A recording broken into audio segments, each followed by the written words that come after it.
but what they all have in common is that at some point, somebody in the business with a position to help this person took an interest in them.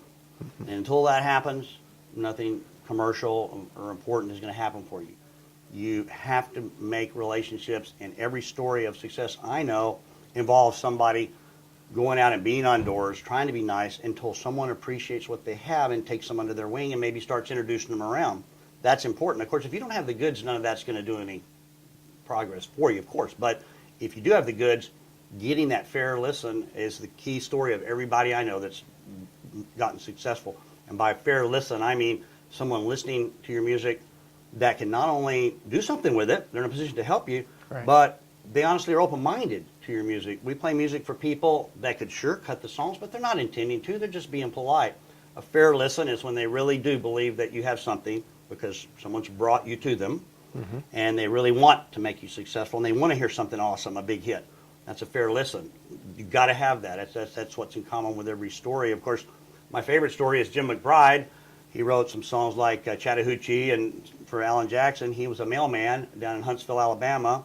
He would come up and write songs and go back home, come up and write songs, go back home and run his mail route with a radio on all day, thinking one of his songs is going to pop on the radio. You know, he didn't really understand. It's so funny, but he did finally get a cut, and he did hear it on the radio when he was doing the mail, and he moved up here, and ever since then, he'd become, going to be a Hall of Fame songwriter. But he had people take an interest in him.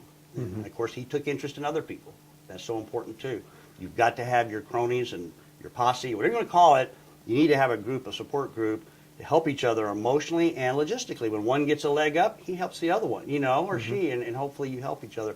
That's what happened to Jim, and as people helped him in the future, he helped people. It's all part of it.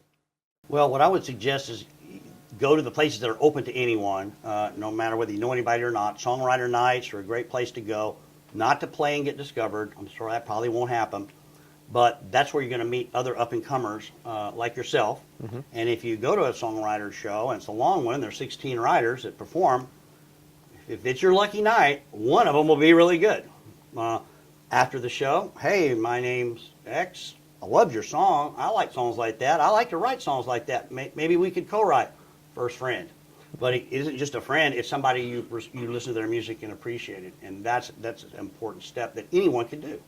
If you can't stick your hand out, you're in trouble. And if you can't stay out at night because of logistical problems, you can't do that either. But that is how most relationships start with songwriters that are new, is just going out there and finding somebody else in the same boat and co-writing, and now you have a friend. You can help each other. The friend knows this other guy in the business. You know yet another person. You put your contacts together.